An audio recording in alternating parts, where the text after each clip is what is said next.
जय माता दी। जय माँ कामाख्या।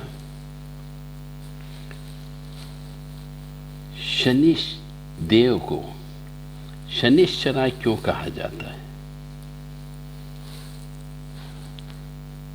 और उनके पीछे क्या कहानी है? पिपलाद ऋषि की क्या कहानी है? बहुत कम मनुष्य जानते हैं, क्योंकि ये हिंदू सनातन धर्म है। यहाँ पे अधिकांश बातें कहानी किस्से के माध्यम से बताई जाती है ताकि याद रहे मनुष्य को, और सब एक दूसरे से जोड़ करके बताते हैं। तो महर्षि दधीची की हड्डियों से देवता लोगों ने अस्त्र बनाया था, जिससे असुरों पर विजय पाई थी।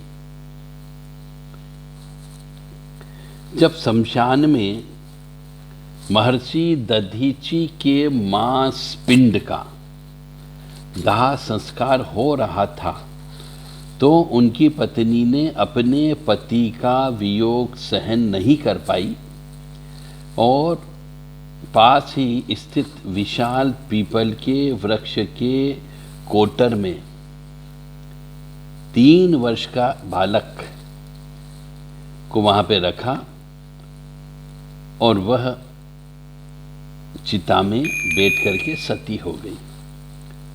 पुराने जमाने में हमारे यहाँ पर स्त्रियां सती हुआ करती थी, उसी की वजह से उनको पूजा जाता, और आज भी बहुत सारी जगह सती माता के नाम से पूजन होता है।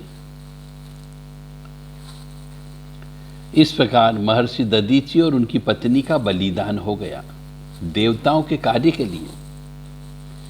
किंतु पीपल की जो बाखल थी, कोटर थी, उसमें रखा बालक भूख से प्यास से तड़पने लगा और रोने लगा, चिल्लाने लगा।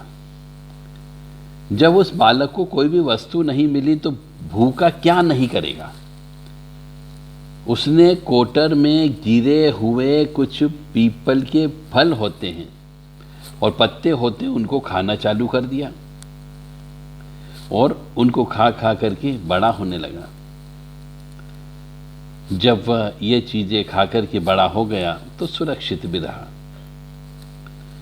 एक दिन देवर्षि नारद वहां से गुजरे, तो नारद जी ने पीपल के कोटर में बालक को देखकर उसका परिचय पूछा। तो नारद जी बोले कि बालक तुम कौन हो? तो बालक बोलता, यही तो मैं भी जानना चाहता हूं। नारद जी बोले, तुम्हें तो मैं जानता हूं।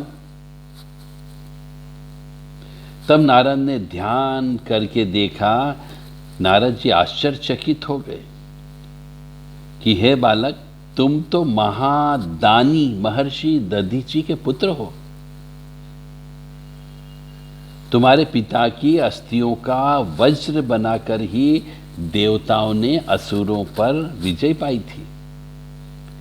तो नारद जी ने बताया कि तुम्हारे पिता दधीची की मृत्यु मात्र 31 साल युवा अवस्था में ही हो गई थी। तो बालक कहते हैं कि मेरे पिता की अकाल मृत्यु का कारण क्या था? तो नारद जी कहते हैं कि तुम्हारे पिता पर शनि देव की महादशा चल रही थी। तो बालक का कहना कि मेरे ऊपर आई विपत्ति का कारण क्या था? तो नारद जी कहते हैं कि शनि देव की महादशा। तो इतना बताकर देवर्षि नारद ने पीपल के पत्तों और गोंदों को खाकर जीने वाले जो बालक थे, उनका नाम पिपलाद रख दिया और उन्हें दीक्षित किया, पढ़ाया लिखाया। नारद जी के जाने के बाद बालक पिपलाद ने नारद जी के बताए अनुसार ब्रह्मा जी की साधना की और ब्रह्मा जी को प्रसन्न करके उनसे शक्ति और वन मांगने के लिए कहा। तो ब्रह्मा जी ने जब प्रसन्न हो गए और सामने प्रस्तुत हुए, तो उस पिपलाद से कहा कि वर मांगो, क्या चाहते हो?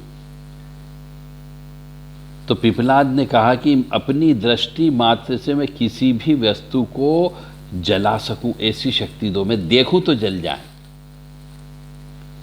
तो ब्रह्मा जी से ऐसा वर मिलने पर सर्वप्रथम पिपलाद ने शनि देव का आह्वान किया। और अपने सम्मुख प्रस्तुत कर दिया और सामने पाकर आंखें खोल करके भस्म करना शुरू कर दिया। शनिदेव शरीर से जलने लगे, ब्रह्मांड में कोलाहल मच गया। सूर्यपुत्र शनि की रक्षा में सारे देवता विफल हो गए। सूर्य भी अपनी आंखों के सामने अपने पुत्र को जलता हुआ देख रहे थे। ब्रह्मा जी से कहा उनने कि बचाओ, कुछ करो। अंततः ब्रह्मा जी ने स्वयं पिपलाद के सम्मुख खड़े होकर के शनि देव को छोड़ने की बात कही, किंतु पिपलाद जो है तैयार नहीं हुए। तो ब्रह्मा जी ने एक के बदले 2 वर मांगने की बात कही। तब पिपलाद ने खुश होकर के उनसे 2 वर मांगे। ये बोला कि जन्म से 5 वर्ष तक किसी भी बालक की कुंडली में शनि का कोई स्थान नहीं होगा, जिससे कोई और बालक मेरे जैसा अनाथ न हो और उसे कष्ट नहीं झेलना पड़े। इसीलिए 5 वर्ष तक के बालक के ऊपर शनि की कुदृष्टि नहीं पड़ती है और शनि उसको नुकसान नहीं पहुंचाता है।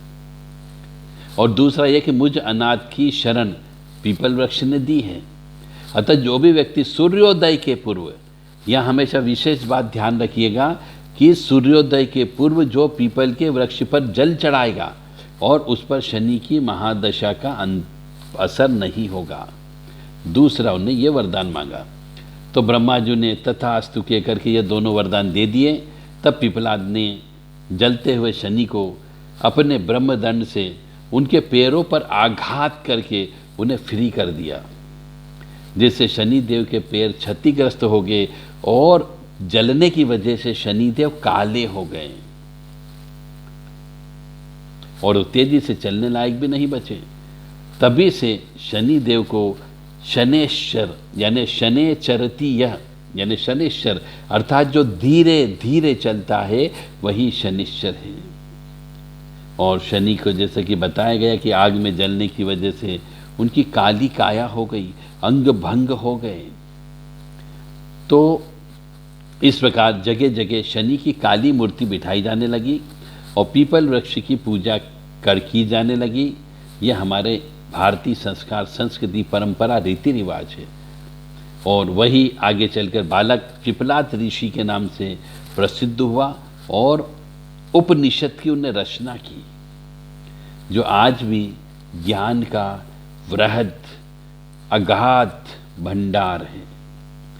तो पिपलाद ऋषि की ये कथा और महर्षि दधीची की कथा आपने सुनी। आपके कुछ पापों का नाश हुआ और जो नियम बताया गया है कि जिस मनुष्य को शनि की धैया लगी हो, शनि की 7.5 लगी हो, शनि की महादशा लगी हो, तो ऐसे समय पे पिपलाद ऋषि का नाम लेना चाहिए। पिपलाद ऋषि ने पीपल के वृक्ष के नीचे सूर्य उदय के पहले जल चढ़ाना चाहिए, तो शनि कष्ट नहीं देता है। जय माता दी, जय मां कामाख्या।